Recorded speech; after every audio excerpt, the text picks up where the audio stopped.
Hello दोस्तों, welcome to VS smart study. आपके अपने YouTube channel VS smart study पर एक बार फिर से हार्दिक स्वागत है। जैसा कि दोस्तों आप लोगों को पता होगा कि टेस्ट सीरीज चल रही है, उसमें जो भी एग्जाम की दृष्टि से बहुत ही इंपॉर्टेंट क्वेश्चन है वो मैं लेकर के आ रहा हूं टेस्ट के माध्यम से। तो यदि आप चैनल पर नए हैं तो जल्दी से जल्दी सब्सक्राइब कर लीजिए और बेल आइकन को प्रेस करना बिल्कुल ही ना भूलें। ये जो आप लोग थंबनेल देख पा रहे होंगे यहाँ पे टेस्ट सीरीज का, तो ये जो है टेस्ट सीरीज हम लोग डालने वाले हैं और इसके कुछ वीडियो जो है पढ़ भी चुके हैं। तो ये इसी तरह के और भी वीडियो पाने के लिए कमेंट बॉक्स में अपनी रिप्लाई अवश्य दिया करें ताकि मैं और भी टेस्ट इस टाइप के बना सकूं। तो चलिए टेस्ट को स्टार्ट करते हैं फटाफट जल्दी से जल्दी।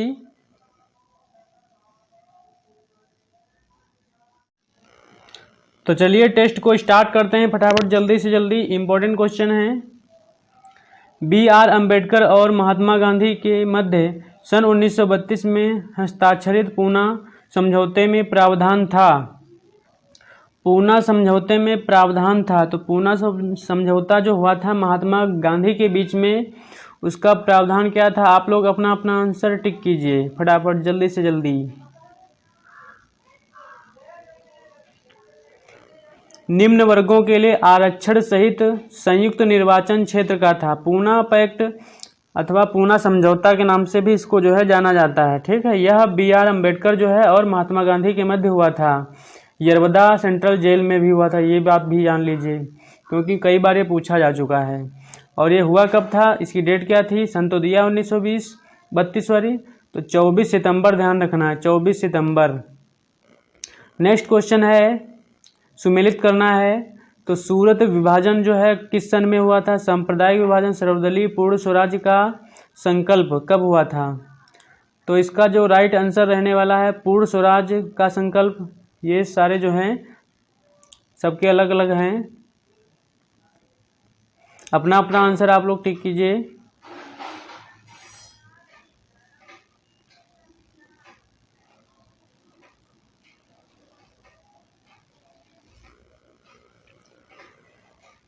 ठीक है, नेक्स्ट क्वेश्चन है, निम्नलिखित में से किस अधिनियम द्वारा भारत के गवर्नर जनरल को अध्यादेश जारी करने की शक्ति प्रदान की गई? जारी करने की शक्ति प्रदान की गई किस अधिनियम के द्वारा? अपना अपना आंसर टिक कीजिए फटाफट जल्दी से जल्दी। भारतीय परिषद अधिनियम 1861 को। ठीक है, भारतीय परिषद अधिनियम जो 1861 था, भारत के संवैधानिक इतिहास की युगांतकारी तथा महत्वपूर्ण ये जो है घटना है, ये ध्यान रखिएगा। ठीक है, इसके दो विशेष कारण थे। एक तो था कि इसमें जो है गवर्नर जनरल को अपनी विस्तारित परिषद में भारतीय जनता के प्रतिनिधियों को नामजद रखे जो है। ठीक है, नेक्स्ट क्वेश्चन है, अगस्त घोषणा, अगस्त प्रस्ताव, अगस्त संकल्प, अगस्त प्रत्यक्ष कार्यवाही दिवस, ये जो है किसके उसमें हुए थे?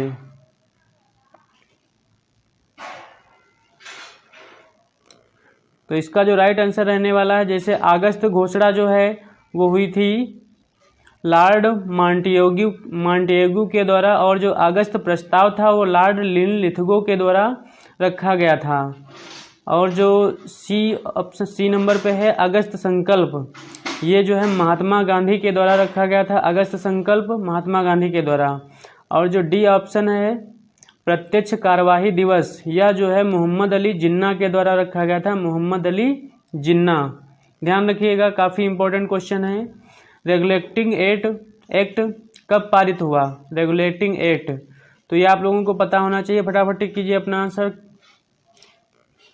1773 में जो है रेगुलेटिंग एक्ट पारित किया गया था, जो कि इसका मेन उद्देश्य जो था वो भारत में जो ईस्ट इंडिया कंपनी थी उसको जो है ब्रिटिश सरकार की को निगरानी में लाना। जो ब्रिटिश ईस्ट इंडिया कंपनी आई थी उसकी जो गतिविधियां थी उसको जो ब्रिटिश सरकार थी उसकी देख रेख में उसको लाना था, मेन उद्देश्य रेगुलेटिंग एक्ट का। ठीक है, नेक्स्ट क्वेश्चन है, भारत के गवर्नर जनरल को किस एक्ट के द्वारा अपनी समिति के निर्णयों को अस्वीकार करने का अधिकार मिला?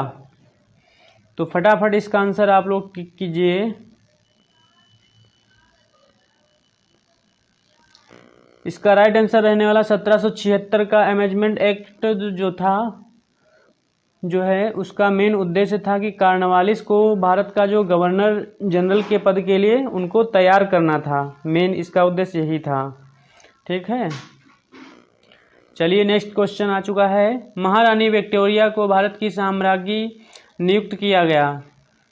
तो जो भारत की महारानी थी, महारानी विक्टोरिया भारत की नहीं थी, चूँकि भारत की साम्राज्ञी नियुक्त करने के लिए इनको कब जो है स्टार्ट यानी चुना गया। तो इसका आप लोग राइट आंसर अपना अपना टिक कीजिए। इसका जो राइट आंसर रहने वाला है 1876। महारानी विक्टोरिया जो है 24 मई से 22 मई इनको जो है इनका जन्म हुआ था। 24 मई को इनकी मृत्यु हुई थी, 22 मई को 1901 में, 1819 में इनका जन्म हुआ था, है ना। और यह भी जान लीजिए कहाँ की रहने वाली थी। तो ये जो महारानी विक्टोरिया हैं ये ग्रेट ब्रिटेन और आयरलैंड की महारानी के रूप में सिंहासन पर आरूढ़ हुई थी। ठीक है, ग्रेट ब्रिटेन की वैसे हैं रहने वाली। ठीक है, और 1877 में जो है इनको भारत की साम्राज्ञी के रूप में नियुक्त किया गया था। ठीक है, इसमें चूंकि 1877 ऑप्शन में नहीं था इसलिए 1876 टिक करना पड़ा। ठीक है, नेक्स्ट क्वेश्चन। साम्राज्ञी विक्टोरिया ने 1858 की घोषणा में भारतीयों को बहुत सी चीज़ें दिए जाने का आश्वासन दिया। निम्न आश्वासनों में से कौन सा ब्रिटिश शासन ने पूरा किया। यानी साम्राज्ञी विक्टोरिया के द्वारा जो है कुछ भारतीयों के लिए कुछ चीज़ों के लिए आश्वासन दिया गया था। तो वो आश्वासन क्या था। रियासतों को हड़पने की नीति समाप्त कर दी जाए, देशी रजवाड़ों की यथास्थिति बनाए रखी जाए, भारतीय व यूरोपियन सभी प्रजा को समान व्यवहार मिलेगा, भारतीयों के सामाजिक व धार्मिक विश्वासों में कोई हस्तक्षेप नहीं होगा। तो इसका जो राइट आंसर रहने वाला है देशी रजवाड़ों की यथास्थिति बनाए रखी जाए। ठीक है, नेक्स्ट क्वेश्चन है। मार्ले मिंटो सुधार का उद्देश्य क्या था। पृथक निर्वाचन प्रणाली, भारत की भागीदारी बढ़ाना, युद्ध में सहयोग, पूर्ण स्वतंत्र देना। अपना अपना आंसर फटाफट टिक कीजिए। मेरे ख्याल से आंसर टिक कर चुके होंगे।